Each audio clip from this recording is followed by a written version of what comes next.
What we've got here is a great game almost completely ruined by a word that many gaming companies have misunderstood of late. Engagement. Trouble is, you already had my attention when you created an extraction PvPvE where battling many a monster and even other players, whether it be solo or trio, you collect your loot and survive until you summon a mystical sentient bell, beat the crap out of it, and then ring-a-ding-ding, you're home. But that's where the real trouble begins. First of all, it's not welcome back to the camp, but welcome to China.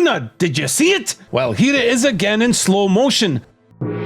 God knows how much of the game loads in another language before bringing it to you in English, but I've paid my money for this game already, and apparently there's a cash shop among a plethora of menus. In fact, even the menus have menus, I kid you not, all in the name of engagement. In between all the killing, the looting, the convoluted camp garbage is a plague on an otherwise awesome game. But let's go back to the very beginning. You choose one of 6 classes, each one capable of variable playstyles, and seeing how withered knights can skewer people into a wall with a spear while you shish that kebab. Should have rolled with that class instead, but alas, I made Hanzo. Sake. Character creation is incredibly detailed. You can give yourself a reminder of that time you misgendered a honey badger, and then the voice you were left with once it tore your balls off. I am a guild hunter.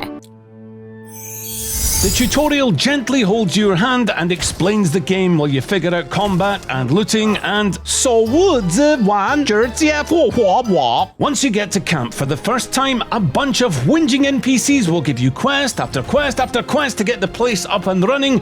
Upgrade it, upgrade the view. Why not peruse the menus and upgrade your look? Click, click, click, reward. Click, click, click. Engagement! Yes, sir. Progression is the heart and soul of this game, where you take your trash starter gear, build it up to become mightier, only to have a rogue take every last item from your cold dead corpse. Now's a good time to say that playing solo can be absolutely miserable if you're trash at this game, so trios is the way to go in case you have a whoopsie daisy.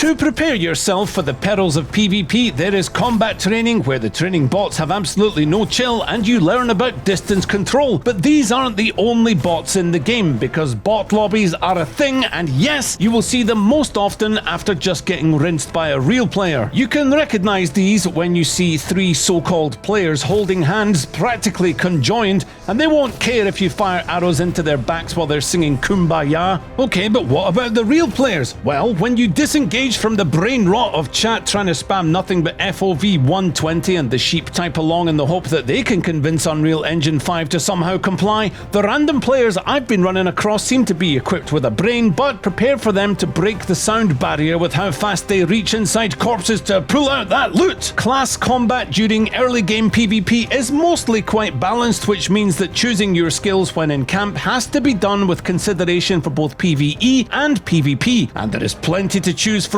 with limited ability slots. But yes, you can actually just take Hanzo's skills from Overwatch, including Sonic Arrow and Storm Arrow. You will feel right at home and equally as hated. The Rogue or Shadow Strix class is going to put a big smile on the faces of those who pour energy drinks into their cornflakes, and these rogues are especially deadly in PvP. It's not just zombies and players that you will encounter on your adventures, but challenging bosses such as Arthas the Lich King. Or you can just call him Harold if you like, that works too. Tackling the big bad in the maps means putting on your big boy pants because they hit like trucks, and the damage is terrifying, even puts the fear into your cloak at times. Now you might be thinking, why bother fighting the Mist Lord when you can just stand outside and kill those who just looted him? And you'd be right, why not indeed? Unfortunately, people don't always get what they want. So what's the big deal, you may ask? We've got a great extraction game, monsters, bosses, PvP, and a camp system that lets you upgrade your gear. The problem is that Mistfall Hunter knows exactly how to piss you off with only 2 words. Time-gated. Pip's welcoming gift? Wait. Send your burrowing bitches to go fetch your resources? Wait. Crafting new gear? Wait. 4 hours for a battle pass? Wait. Events? Wait. Need to upgrade your shop? Guess what? Wait! That is until you find Celesti Gold, and good luck with that if you're in a party of hoovering loot goblins. Now, does this kill the enjoyment of the game? Well, for casuals, everything's going to be fine, at least for a few hours of gameplay here and there, but if you do more than dip your plums in to test the waters, expect a hefty grind for those upgrades, which is where you will discover the limitations of the gameplay loop. If you're playing solo, you'll be playing on one, yes I said it, one map. Trios is the only way that you're going to play the second map, and that will randomize the tile set for you to have a more varied experience. And while you can play with randoms, be prepared to lose it all, because your teammate's idea of teamwork is probably making sure the enemy kills you before them. But that's where the combat bags come into play, so that all the hard-earned weapons and armor don't end up in another player's pocket. You get a preset loadout with 3 playstyles, and there's a few ways to get them, with the burrowing bitches being the easiest of them. There's also harder modes, and these unlock as you progress through the levels, but it doesn't change the fact that despite the quests, the endless grind for resources to upgrade that camp because those lazy NPCs can't be bothered to do it themselves, wouldn't it be nice if the development team stopped making shiny gold slop shop and gave us, oh, I don't know, another frickin' map?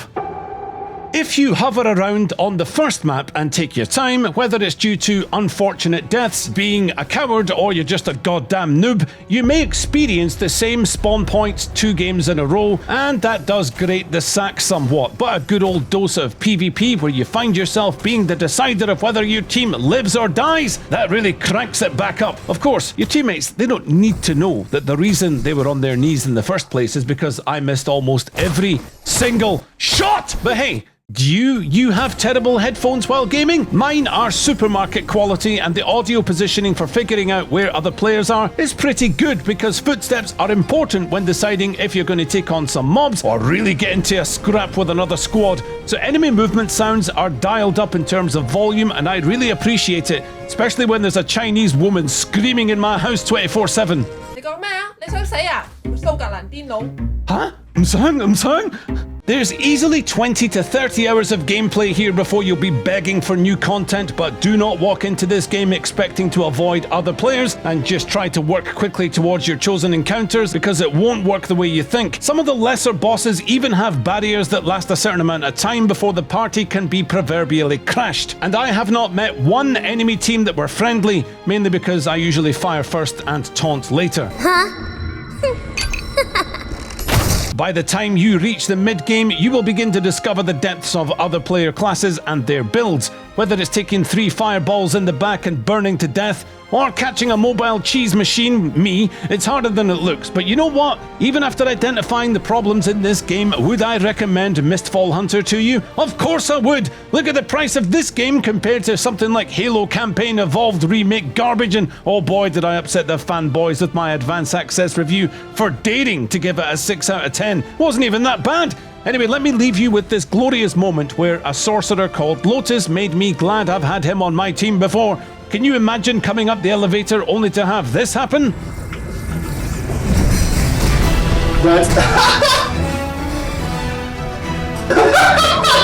Wonder how many Alt and F4s we had from that one. I think I'd need a new monitor. Anyway, take it easy. Catch you on the next one. Later.